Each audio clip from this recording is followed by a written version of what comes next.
আসসালামু আলাইকুম দর্শক, দারুণ একটি সুসংবাদ রয়েছে। আজকে বিকালের মধ্যে চালু হচ্ছে ফেসবুক, টিকটক, হোয়াটসঅ্যাপ, এমনকি ইনস্টাগ্রাম সহ যত ধরনের মেটা প্ল্যাটফর্ম রয়েছে সব কিছুই।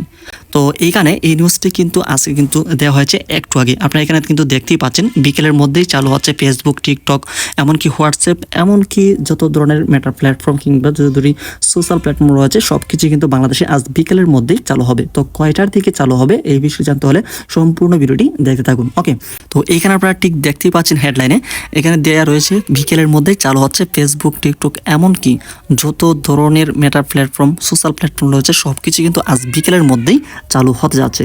তো এই সম্পূর্ণ ভিডিওটি কিন্তু আজকের এই ভিডিওর মাধ্যমে সব কিছু জানিয়ে দেওয়া হবে। এমনকি বিকেল কয়টার ভিতরে আপনারা ফেসবুকে ঢুকে আপনারা ফেসবুকে চালাতে পারবেন, অর্থাৎ ফেসবুকটাকে অন করা হবে বিকেল কয়টার দিকে, সেই সম্পূর্ণ বিষয়গুলো আজকের এই নিউজের মধ্যে থাকবে। তাই সম্পূর্ণ ভিডিওটি দেখার চেষ্টা করবে।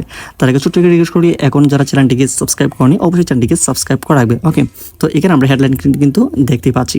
তো এখানে যেটা বলেছে, ডাক, টেলিযোগাযোগ ও তথ্য প্রযুক্তি প্রতিমন্ত্রী জুনাইদ আহমেদ পলক স্যার আজ বুধবার বিকেলের মধ্যেই দেশে প্রচলিত সব সামাজিক যোগাযোগ মাধ্যমের ক্যাশ সার্ভার করে দেওয়া হবে, অর্থাৎ যত ধরনের সার্ভারগুলো বন্ধ করা হয়েছে। দেখা গিয়েছে কোটা সংস্কারের আন্দোলনের পরিপ্রেক্ষিতে কিন্তু সকল ধরনের কিন্তু সোশ্যাল প্ল্যাটফর্মগুলোকে অর্থাৎ ক্যাশ সার্ভারগুলোকে বন্ধ করা হয়েছে। তো আজকে কিন্তু এই সার্ভারগুলোকে আবার পুনরায় খুলে দেওয়া হবে। এর ফলে বিকেল থেকেই বাংলাদেশ থেকে ফেসবুক, হোয়াটসঅ্যাপ, মেসেঞ্জার, এমনকি যত ধরনের সার্ভার রয়েছে সব কিছু আগের মতো নিরবচ্ছিন্নভাবে চালানো সম্ভব হবে। তারপরে আমরা একটু দেখিয়ে নিচ্ছি গিয়ে তারা কী কারণে আসলে বাংলাদেশে ফেসবুক সার্ভারটাকে এখন অন করতেছে, কি পদক্ষেপ এখানে গ্রহণ করা হয়েছে এই বিষয়টি।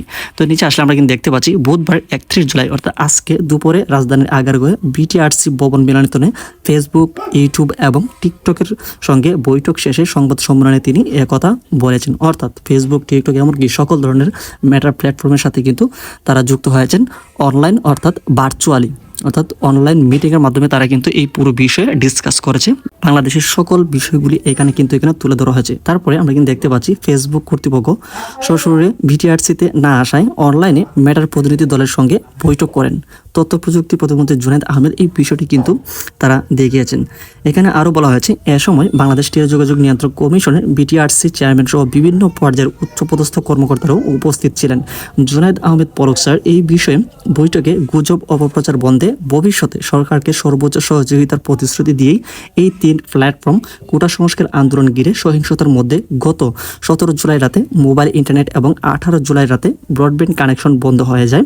এরপর থেকেই দেশের সামাজিক যোগাযোগ মাধ্যম ব্যবহারকারীরা ফেসবুক সহ অন্যান্য মাধ্যম ব্যবহার করতে পারছে না। তো এখান থেকে আমরা যে বিষয়টি জানতে পারলাম, তো আজকে বিকালের মধ্যেই কিন্তু ফেসবুক সহ সকল ধরনের সোশ্যাল প্ল্যাটফর্মগুলিকে খুলে দেওয়া হবে। তো কয়টার দিকে দেওয়া হবে এই বিষয়টি এখনো কিন্তু এখানে নিশ্চিত করে বলা হয়নি। তবে যখনই আসলে খোলা হবে সেই বিষয়টা কিন্তু এখানে নিউজ করা হবে। যখনই আসবে সাথে সাথে আপনাদেরকে সবকিছু জানিয়ে দেওয়া হবে। সেজন্য অবশ্যই চ্যানেলটিকে সাবস্ক্রাইব করে রাখুন।